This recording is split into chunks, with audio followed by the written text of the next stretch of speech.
Before we get started, I'm going to cut in with this breaking news story.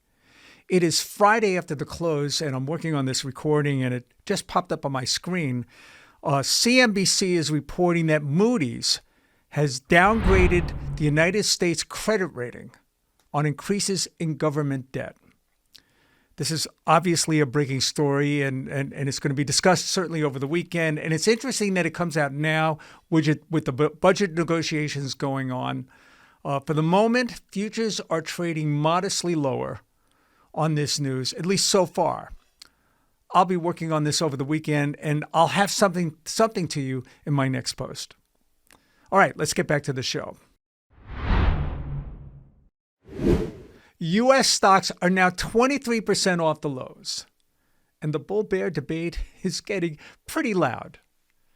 It is hard to believe, but it took only 3 trading days to fall 15% to the April 7th intraday low following the Liberation Day kickoff. And here we are a little more than a month later, and not only are we above those levels, we are less than 4% from breaking out to an all-time high. Make no mistake, Trump easing trade tensions with China last weekend and a whirlwind tour to the Middle East securing north of $2 trillion in capital coming to the United States goes a long way toward improving sentiment. Nevertheless, the debate rages on. On one side of the debate, you have those who believe this explosion off the bottom is nothing more than a bear market rally. And on the other side, bulls are saying the next leg of the bull market has already started. My favorite quote comes from hedge fund guru Dan Niles. I've followed Dan's career since we were both at Lehman Brothers. Here's what he said. The great thing about expecting a bear market rally or the start of the next bull market is the investment positioning is no different. Shorts are covered and longs are added in your most favorite names. He's dead on right. Now, I haven't gone so far as to say that we've started the next leg of the bull market, but I am on record saying we've seen the lows for this cycle. It would take something extraordinary to breach the April 7th bottom anytime within the next 90 days to 6 months. The question today is, how do you position risk capital now? Where are the opportunities? And even more important, where should you take profits or cut losses? Welcome to The Money Runner. I'm David Nelson.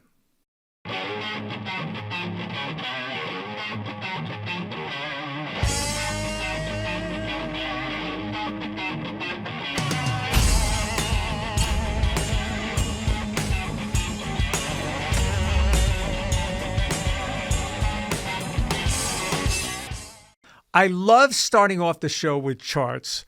It gives us a picture of what's taking place in the market, and sometimes it gives you an indication of where things are headed. This first one I've been showing for the last few weeks here. It's a zoom-in shot of the S&P 500. I've got that red line right there. That's the Liberation Day line that goes to April 2nd. On the day that Trump announced his basic tariff policy, and of course the damage that took place after that. You can see right there at the beginning there, it took only 3 days to get to the intraday lows. Pretty ugly days, down about 15%. Since then, we're up, like I said earlier, 23%, and now somewhere just north of 3% from the all-time high. Pretty incredible run at this point. And it begs the question, where can we go from here? So obviously, a lot's going on here, and there's going to be a lot to digest. A lot of this is going to have to be where we end up with tariff policy. I'm going to discuss in some of these next charts what earnings are starting to look like. And I think this second chart says a lot because it's good news and bad news. This one right here on the top, you've got the S&P 500 over the last year. The red line is blended EPS. Blended EPS is you're looking 6 months forward, 6 months backward. And right now that number comes out to about $274. And you can see there that, and it coincides with the dip in the market, you can see that earnings started to roll over, and hence stocks start to roll over because the economic value of the securities is just less. The good news is that we seem to have bottomed there, and that's kind of the line in the sand for the moment. If we can hold that 274 and start to push higher from there in terms of earnings, then stocks should follow. That's the good news. The bad news is the blended PE on the bottom isn't cheap anymore, and we're now back up to about 22 times earnings. Historically, that's a bit rich. So we're going to need something more than just earnings heading higher for markets to go meaningfully above the levels we are right now. This next chart, this is an important one. What you're looking at here is earnings yield, basically a PE ratio turned upside down. And what you're looking at here, this is real yields, the real earnings yield. And what you're doing here is you're taking the earnings yield of the S&P 500 and you're subtracting inflation. And herein lies the problem. Now, this is a 5-year chart. We have not, after all of this bull market that started in the late stages of 2022, 2023, 2024 bull market years, and now we're back into green territory here in 2025. That earnings yield on a real basis has not gone back to the pre-COVID levels. Now, that's in part because inflation has been stubbornly above where it had been. You can see the earnings yield collapsing as inflation goes up in 2022, and we recovered, but we never really got there. We started to break out at the early start of the year. Of course, tariffs and tariff policy and some of the confusion around that have weighed on this chart. This chart is important because until that earnings yield can start to really break out higher, that's what it's going to take to drive stocks higher on a sustainable basis. This chart, this is a problem. You're looking at 10-year yields going back about 5 years. And I can tell you over the last 3 years, each time 10-year yields started to approach 5%, stocks didn't like it. Think of all the things that the 10-year yield triggers. Your mortgage rate is based off of it. Credit card rates.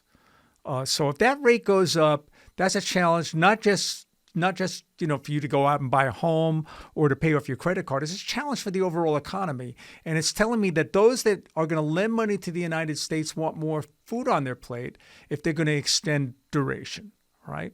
And that becomes a problem not just for the administration, it becomes a problem for every American.